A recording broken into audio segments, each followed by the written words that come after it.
Good morning students. Chapter number जो 7 है उसका आज हम सेकंड वीडियो है ये देख रहे हैं। फर्स्ट वीडियो में हमने एक्सप्रेशंस के टाइप में बारे में पढ़ा था, जहाँ पे हमने 7 टाइप्स के एक्सप्रेशंस को मैंने एक्सप्लेन किया था। उसके बाद आज हम पढ़ेंगे operator precedency. When multiple operator are used to from an single expression then the order of execution depend upon their precedency. मतलब कि जब किसी एक एक्सप्रेशन में एक से अधिक ऑपरेटर यूज हो रहे हैं तो वो एक्सप्रेशन जिस ऑर्डर में एग्जीक्यूट होगा वो उसकी क्या कहलाएगी, presidency.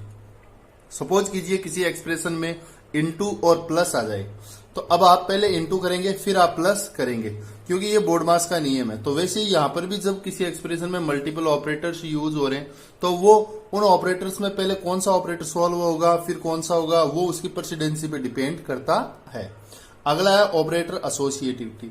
In expression use multiple operator and their precedency are same. ये आपने किसी एक्सप्रेशन में मल्टीपल ऑपरेटर यूज किया लेकिन मान लीजिए उनकी प्रेसिडेंसी सेम हो, then which operator first we solve it depend upon its associativity.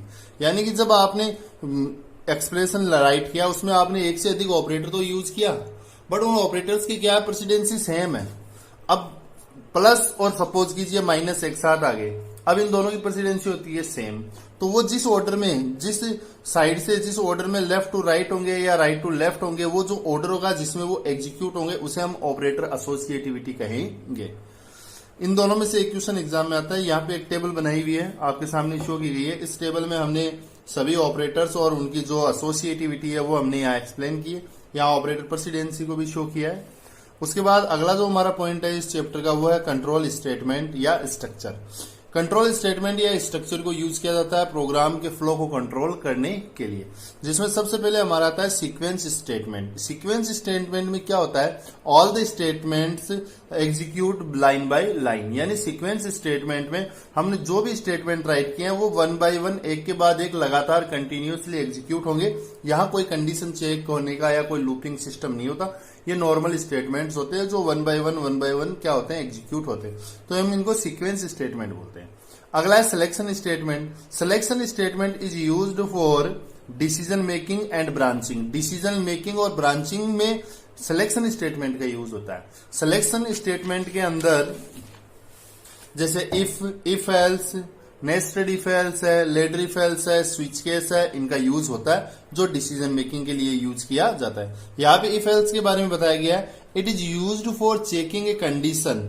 If the condition is true then true part execute, otherwise false part execute. अब यहाँ एक इफ लगा दिया, इसमें एक कंडीशन है, ये इसका है ट्रू पार्ट और ये एल्स के बाद जो है ये इसका फॉल्स पार्ट है। अब ट्रू पार्ट और फॉल्स पार्ट दोनों पार्ट में से एग्जीक्यूट तो एक ही होगा बट वो डिपेंड किस पे, कंडीशन पे। यदि कंडीशन ट्रू होगी तो ट्रू पार्ट चलेगा, कंडीशन फॉल्स हो गई तो आपका फॉल्स पार्ट एग्जीक्यूट होगा। इसी तरीके से यहाँ स्विच केस है। स्विच केस का यूज होता है मल्टीपल ऑप्शंस में से किसी एक ऑप्शंस को सिलेक्ट करने के लिए हम स्विच केस का यूज कर सकते हैं। याद है वो स्विच के अंदर एक वेरिएबल हम यहाँ पास करते हैं। ये वेरिएबल कैरेक्टर हो सकता है और इंटीजर हो सकता है। फ्लोट टाइप का वेरिएबल पॉसिबल नहीं है, वो ये एक्सेप्ट नहीं करता है। यहां यदि इस वेरिएबल की वैल्यू 1 है तो इसका स्टेटमेंट चलेगा और ब्रेक 2 है तो इसके अकॉर्डिंग।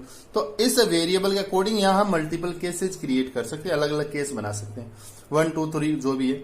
और यदि जब कोई भी केस मैच नहीं होगा तो उस केस के अंदर उस मामले में यहाँ जो डिफॉल्ट आपने जो लगा रखा है स्टेटमेंट वो एग्जीक्यूट हो जाएगा। तो ये इसका जो सेकेंड है वो है सिलेक्शन स्ट्रक्चर या सिलेक्शन कंट्रोल स्टेटमेंट में आते हैं। थर्ड इसमें जो है वो लूप स्टेटमेंट है। लूप्स के बारे में हम पहले भी पढ़ चुके हैं कि loops are used to repeat the same statements in the programme.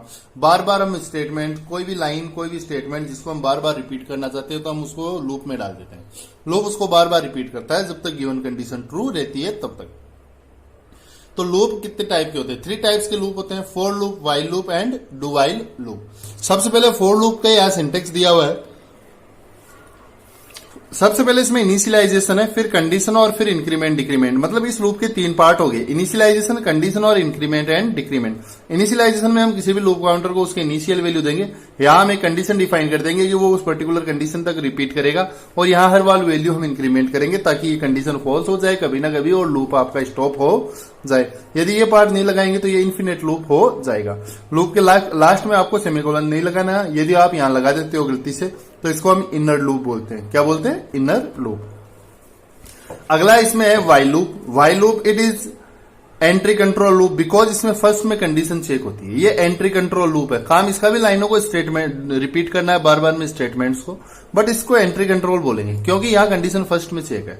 तो सबसे पहले इसको कंडीशन चेक होगी, फिर स्टेटमेंट से लेंगे, फिर इंक्रीमेंट। तो ये इस तरीके से चलता रहेगा स्टेटमेंट बार बार। थर्ड जो है वो है do while loop. It is exit control loop, इसको एग्जिट कंट्रोल बोलते हैं क्योंकि इसमें कंडीशन है वो लास्ट में चेक होती है। अब इन दोनों में डिफरेंस का क्वेश्चन आता है एग्जाम में।